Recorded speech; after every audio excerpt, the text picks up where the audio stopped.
Good morning, everybody.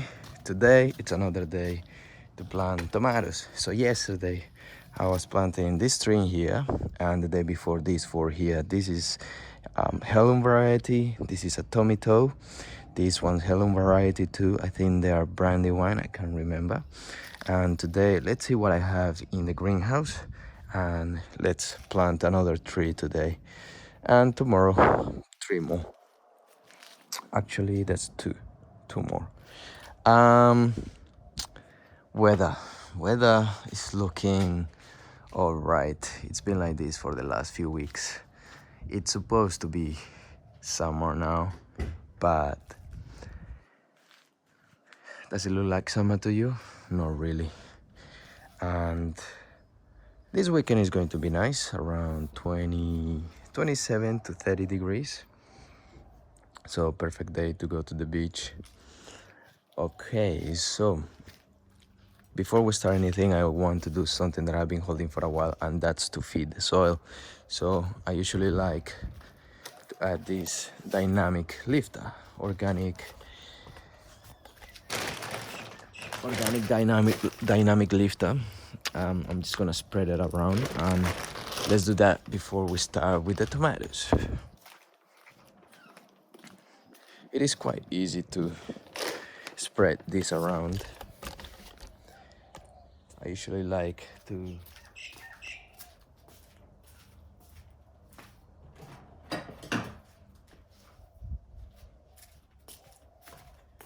use this bucket.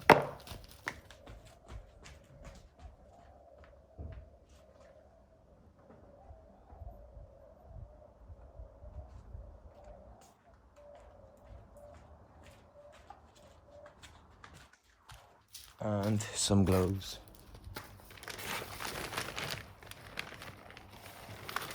So usually it's like, I think you can put 2 handfuls per square meter. So here is a square meter. So 1, 2, maybe a little bit more, but I don't like to overdo it just because I add other things to the garden. So it's quite okay to add just like this. Let me show you what I do.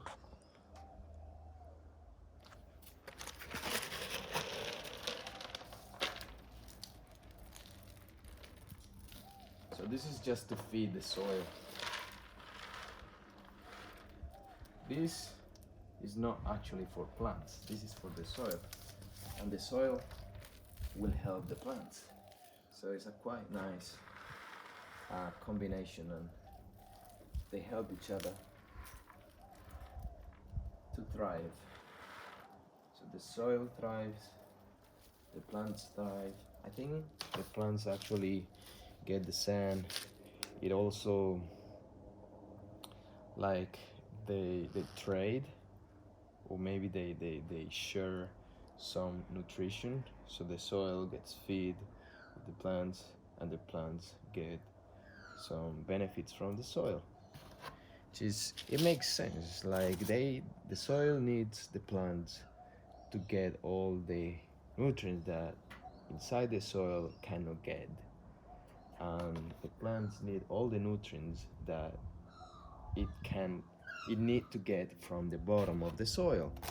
So it is all like a transporting things and transporting minerals and nutrients that makes everything better for everyone living in that soil.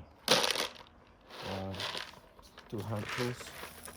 So I'm gonna spread like this, make it easy for myself.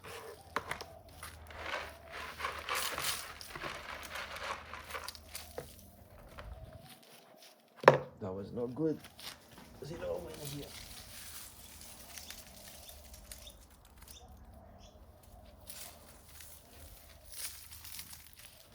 Just gonna go around and spread it, so you get an idea of how simple this is, and why it doesn't matter if you put it like right next to your plant. It's, in some way, it could benefit the plant if you put it around it, because that soil is gonna be more with more nutrients, But the idea with this one is to just like spread all around the place. So it's no, well, you could add it to like to your plants on the sides, but for me it's better to just feed the entire thing and keep that thing completely full of nutrients, completely good, completely working with each other. So not just one spot, but the rest of it. So that's why I like to add this once in a while, probably every 2 months. The same as blood and bone. Sometimes minerals. I think it's rock minerals. And those ones are good too, once in a while. So I can actually just do this as well, instead of putting in the backwards. One and two. Same on this side.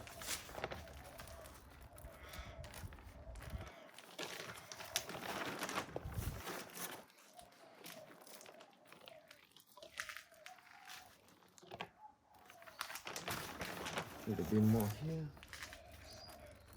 Maybe too much. That's it. Let's put them on this next bed, and then on the asparagus. Mosquitoes are biting.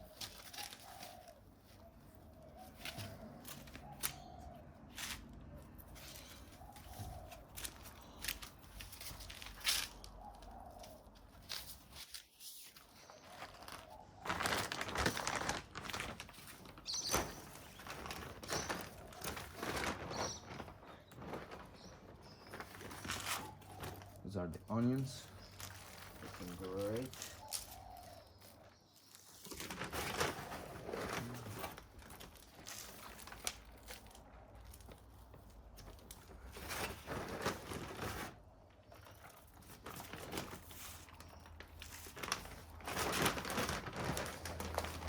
And we got the carrots.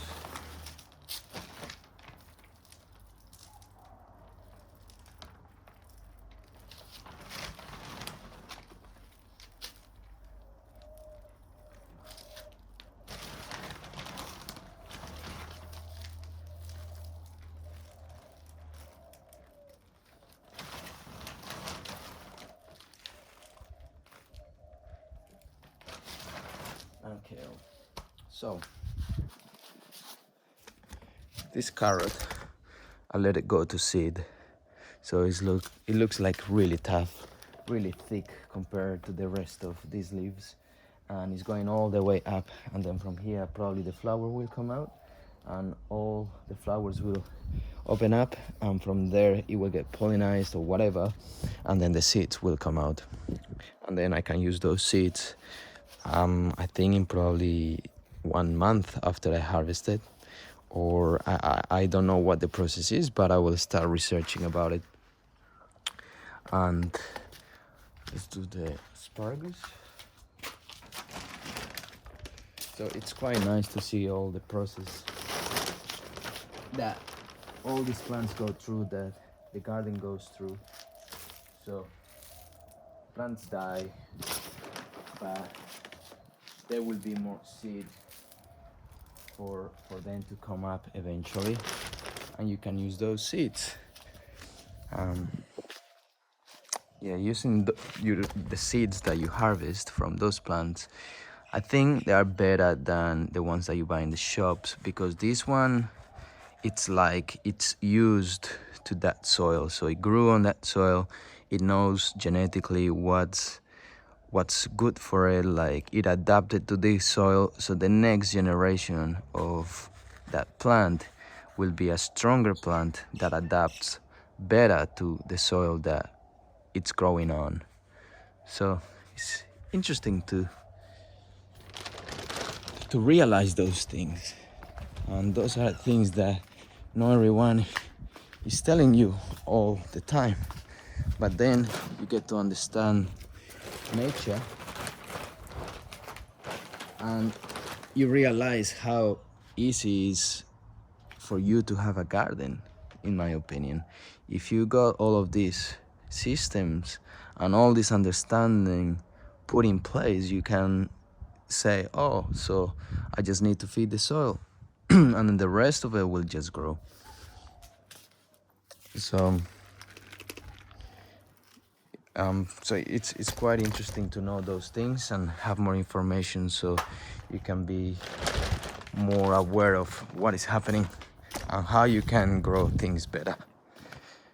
Like, honestly, I thought those beetroots were not going to grow, because usually the beetroots happen to be like they just don't appear, or they are eaten by something. But look at it, I think the soil is being well taken care of this season, and I have been adding some compost that I had there and adding these pallets, and that's it, nothing else. It just been thriving more, I think, because I have been using this bed only like 1 or 2 years ago, so it's quite new. This one is the one that I had at the beginning, and this one has been doing well. Things usually grow in there, but I need to help it anyway. It lasts. If you don't add compost for like 1 or 2 years and you plant it there already, it gets depleted on nutrients. So you need to keep on just adding little things. You don't have to go crazy with like lots of compost and fertilizer. Nah, you just add once in a while. If you add a lot, it's not too bad. It's just that you will not have to add those eventually later on. So you can add like a lot and then do it every year, or you can add like medium and then you can do it every 6 months. But I think it's better to do it just like 1 year, get that done and then keep on planting in there. So there is a really interesting channel called Nordic Garden, which I watch a lot, and he pretty much explains all of this in a deeper level, which is really cool. And I have been learning a lot from there, and now it makes sense to me. Now I just feed the soil, feed the soil, and then the plants from there will grow and will be happy. So next thing, tomatoes. That's been a long explanation, but it's quite nice to try to bring all these understandings to the people that is watching this. So that was Brandywine Red, the ones that I planted yesterday, and we got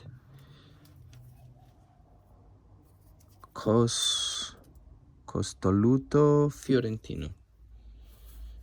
That sounds nice, sounds very Italian.